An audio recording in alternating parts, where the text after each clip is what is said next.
What's going on, y'all? Welcome back to the podcast. I'm still a little bit under the weather, but I couldn't put it off too much longer. I had to get on there, just push myself. It's another one of them challenging times.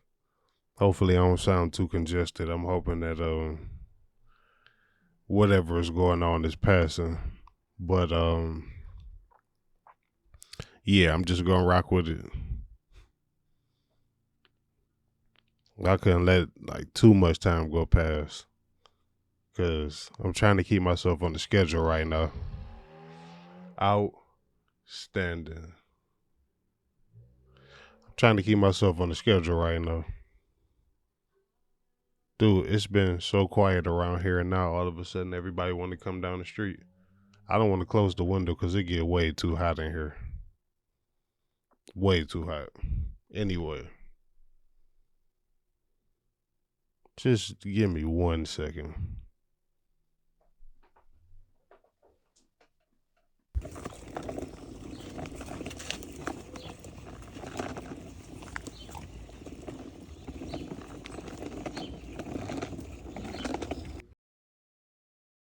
So right now, man, I guess y'all could tell that in the last couple of weeks I've been in a different location. That's just because of life changes. I was starting to set up my area the way I wanted it to, but just got to pivot and make some changes and, figure out how I can adjust to that because there's a house full now and, some things have been shifted. Um, Again, it's just a situation. There's no complaints at all, man. I've been real grateful for how my life is going right now. But that just come with adjustments.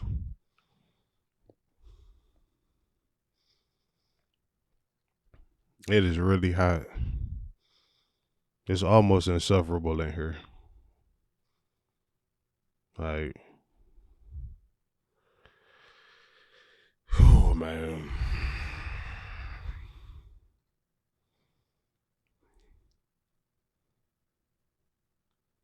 It's just a time of challenges, man. New challenges. Because life is always a test. Always a test. Man, in this moment right now, it's been really hard to just keep my mouth shut. Because it seems like people have so many opinions on what I think, well, excuse me, not what I think, but what they think I should be doing with my life. And I just want to tell them, shut the. Ignition sequence start. 6, 5, 4, 3, 2, 1, 0. But I'm cool. I'm calm. I'm positive. You know?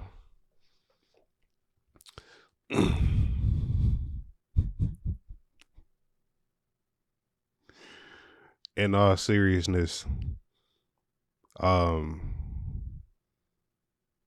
there's just the challenges of life.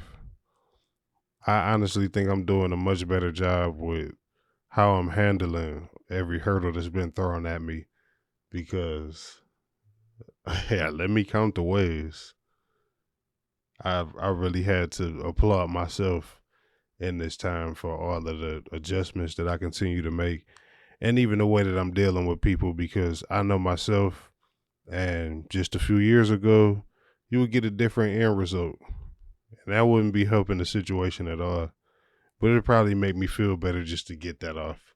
It's the Aries in me. It's that warlike mentality when you start to challenge me or back me into a corner or do anything to try to undermine my authority. It's a lot of different ways you could tick me off. And I do or say something to let you know just how ticked I am.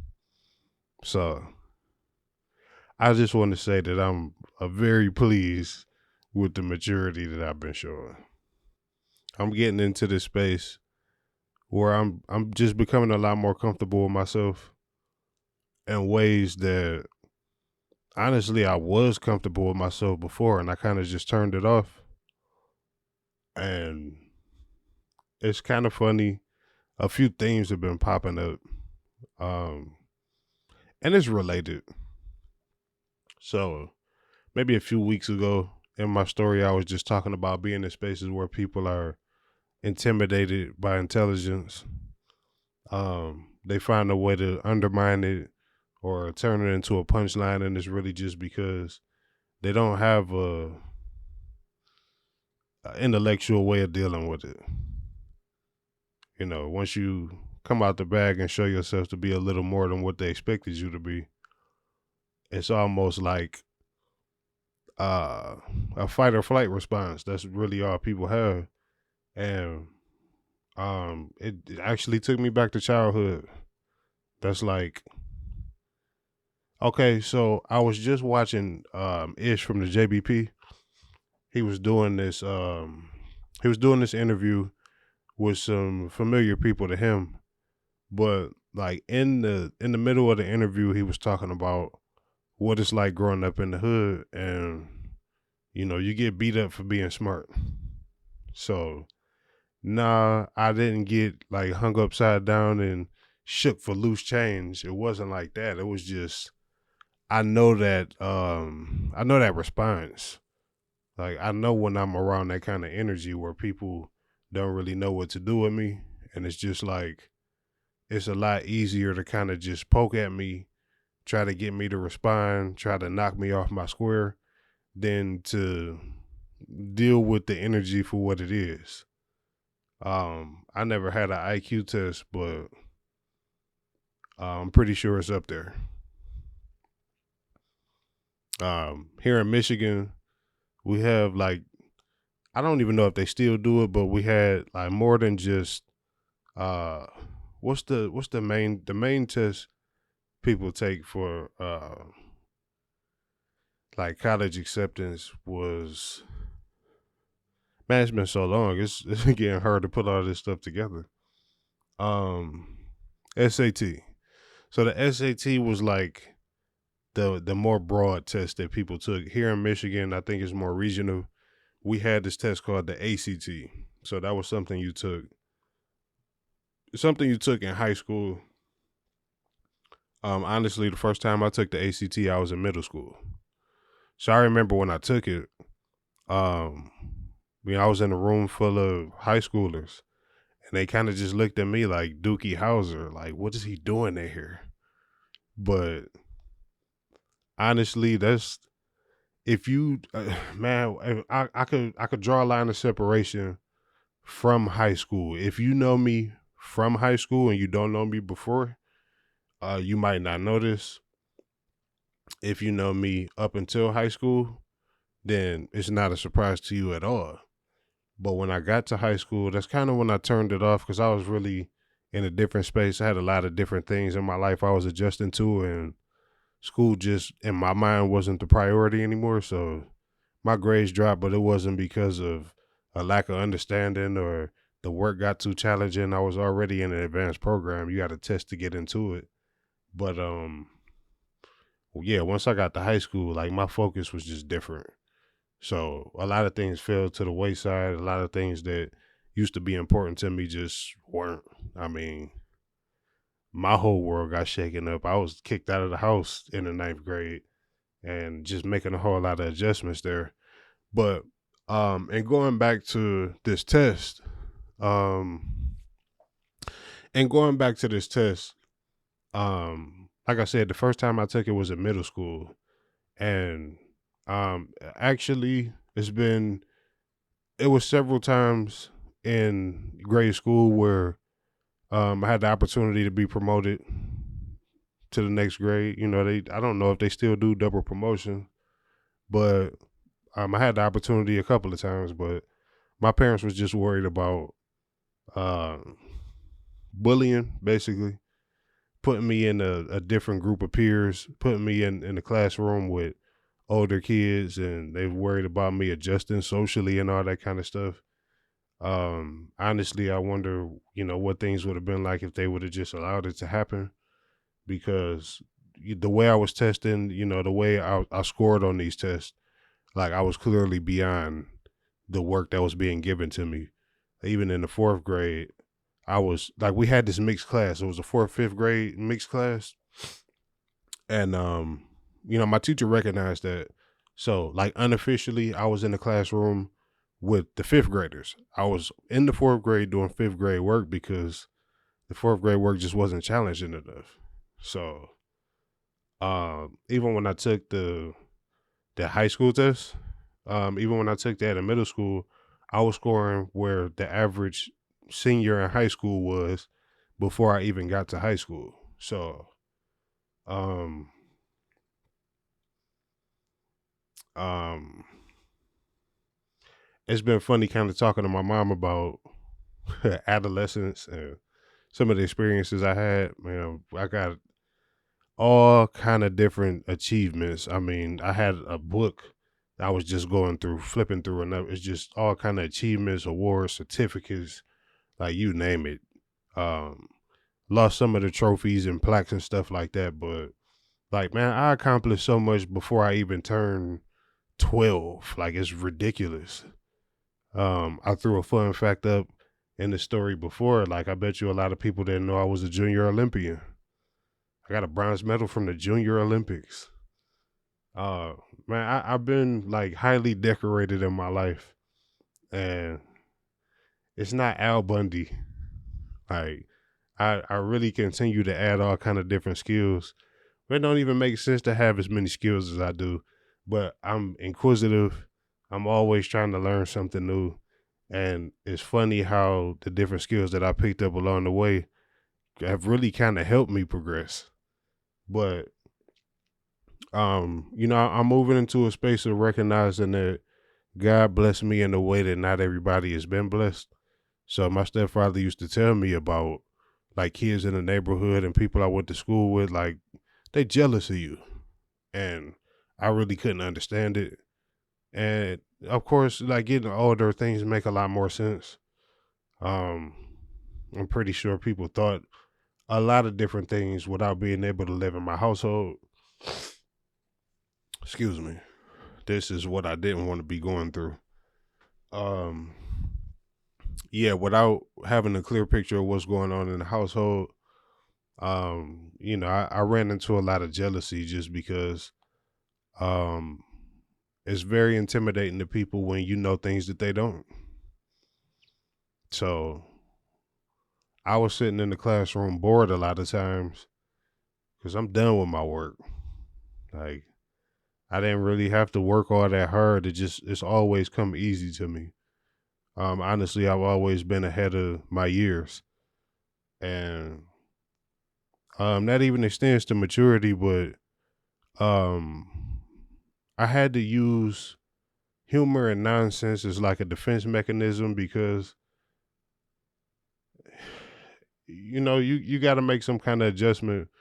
You kind of get tired of the reactions that you get from people around you. So either people want to fight or they want to joke, and you just got to kind of learn how to play the game. So I guess that's one way I learned how to play the game in my life. Where I always say, as far as the corporate world is concerned, I don't really want to play that game.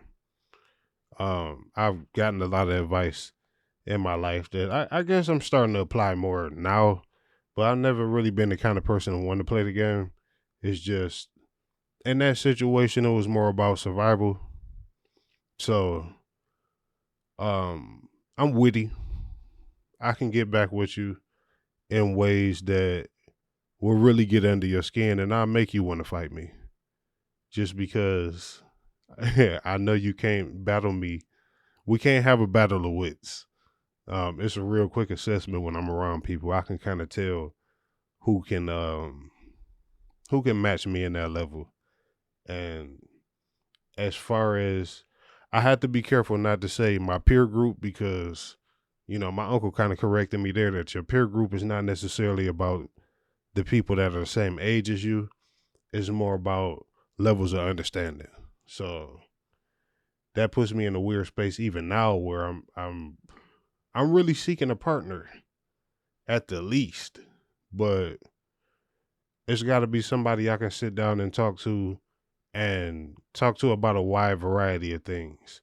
I don't want to get pigeonholed into just turning this into um like the one-stop shop. I could have easily done a sports podcast or definitely a music podcast, even without me being heavy into sports like I used to. Like the music, the love for that is always there. I took a break from listening to new music for a while, but it's always there. And my understanding of it, even in trying to talk to people about music, I kind of understand. Most people listen to popular music. A lot of people are not necessarily album listeners, so I can talk to you about an artist. I've listened to the catalog. You've only listened to 10% or whatever it is they put out. We can't really have the same kind of conversation about that artist. So that's kind of a sidebar.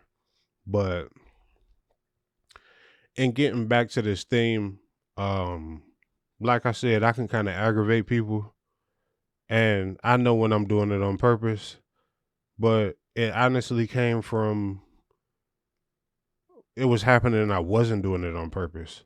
And it wasn't just like I could give you examples of like being in school or being in the neighborhood, but it wasn't just with people my age. I was just talking to my mom, well, telling her about a story about back when I was in, excuse me.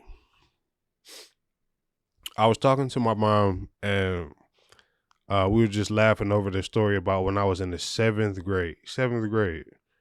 Um, my teacher set up this basically a game of hot potato, but it was with words. So we got the class set up and we going around the room and you gotta you gotta come up with a word for say the letter A. You go all around the room and you gotta say a word that begins with the letter A. And as you go around the room, you can't repeat a word that's already been said and you can't hesitate. So people starting to fall off because, you know, there's only so many words that we know. But, you know, that's the kind of game where I shine because I'm a spelling bee champion. I had like dictionaries and I had thesaurus, the entire encyclopedias. I had a lot of different tools at my disposal. And I was always like inquisitive. I want to know. So I go up to my mom and ask her a question. And eventually she was just like, go look it up. So I got in the habit of just going and looking it up for myself. So like that's one of the things that really helped me with my vocabulary. Hooked on phonics when I was younger. Like all that kind of stuff kind of put me, it kind of set me ahead. Um, you're not really prepared for somebody that like has that many tools in the bag.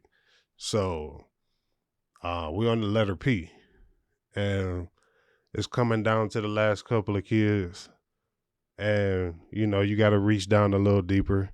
So it got around to me, and I said the word prevaricator, and it kind of just stopped the room. My teacher looked at me, and she was like, "I don't think that's a word," and she just challenged me. It was like the first time she said, "I don't think that's a word," and I was like, I'm sure. I'm sure that's a word." So then after that, she said, no, it's not."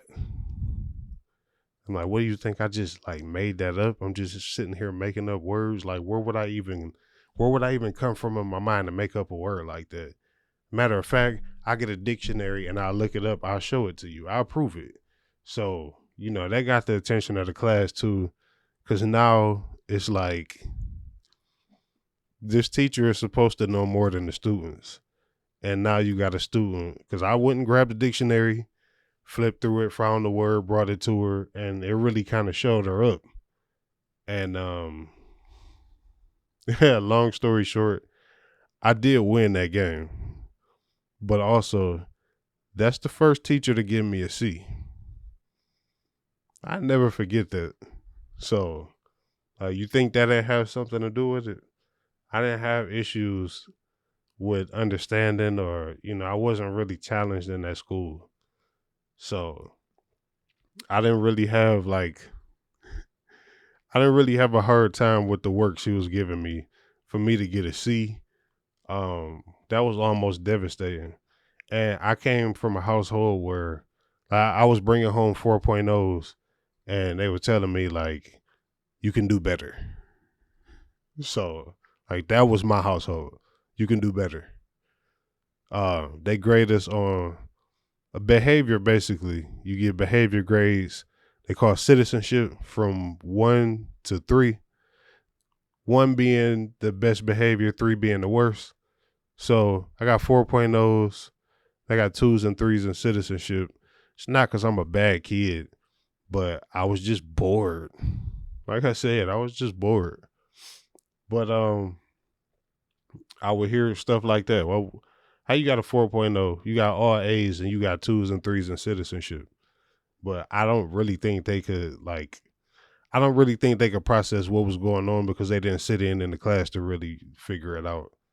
When you got parents working full time, it's not really that easy for them to be as in tune with everything that's going on. But all they knew was I brought home the grades that I was expected to bring home. So it was an expectation. And I guess as I got older, I didn't appreciate it as much because it was just expected of me. And I really started to resent that because it was some times where I just like, man, y'all don't understand what it's like being in these shoes. People hate me just because I know things that they don't. But I mean, I put it to a test. So I was mad I had to leave private school and go to Detroit public schools. I used to look around the classroom and think to myself, like, man, they just like I hate it here. Like they mad at me for raising my hand, but I put it to a test and sat there and waited, and teacher asked a question and nobody raised their hand, but they mad at me when I do, but nobody knew. So that's just the kind of crap I was dealing with. So by the time I hit high school, it was like I was really over that whole experience. I was tired of people coming to me for my homework. You do your homework. You get this. You understand this. Like, how you do this?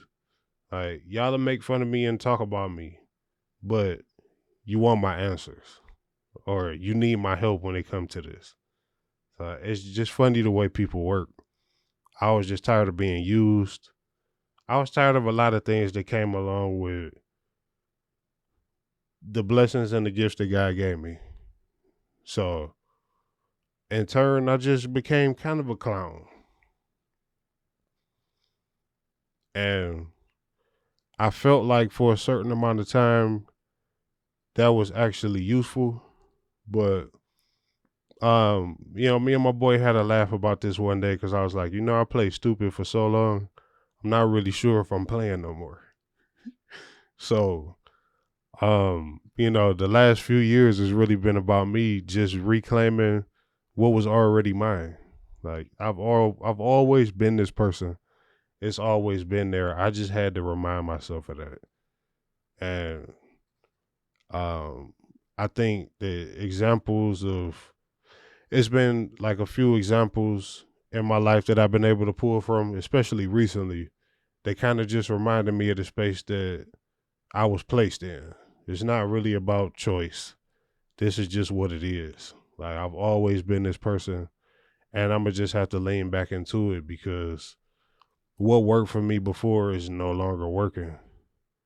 And I don't find the same kind of enjoyment out of uh, downplaying myself. Or I'm pretty sure in the social media space you hear this a lot about dimming your light. And that's exactly what I was doing. Dimming my light just to fit in places and spaces that I didn't belong. Some of that was I didn't have a choice, but as a grown man now, like I have all the choice in the world to decide where it is that I want to spend my time. I get to decide who it is that I don't want to say, I don't want to say that. I get to decide whether I want to waste my breath talking to you or not. And I'm not really entertained by the clown-ish like I used to be. Especially like when I look at the state of us, Like it's been enough clowning. It's not really as entertaining as it used to be because we got a lot going on, and we need some people that can kind of shake it up a little bit. So I've always been a rebel, and that's useful in good spaces. And then there's other times where I got to turn it off. So um, I guess that's the thing that I was wrestling with for so long, and now it's not really so much of a fight. Like I just grown to accept that this is my space, and that's probably why I don't fit in other spaces. Like maybe I want to, but it's just not meant to be. So I think when the right people come along, it'll be at the right time because I see the way things move. There's been a lot of things that I prayed for, and they came just maybe not the way I thought they would. And sometimes that's even better than what I expected. So my idea of time is a lot different now. And just having conversations with the right people has been confirmation of things that I needed to know, or um certain things that I needed to pay attention to. I have another friend that's I would say pretty business savvy, like entrepreneurial. He had a conversation with me about starting a business, and referring to some of the things I'm doing, and he gave me an analogy about the gestation period, pregnancy, and how long it takes for a baby to develop inside the womb before it's even born. So we look at the process once they are uh, like welcome into this world, but it's an entire 9-10 month process before that. And I was appreciative of that conversation because it really helped me in this space, and that's where I kind of just fell back and decided to you just let things happen. So here I am with another random story that's like jumping all over the place, but it's all related. Um, it's been more about me just like remembering who I am. So, um, I should probably be more engaging. That really wasn't the point of this one today, though. I just wanted to say that, um,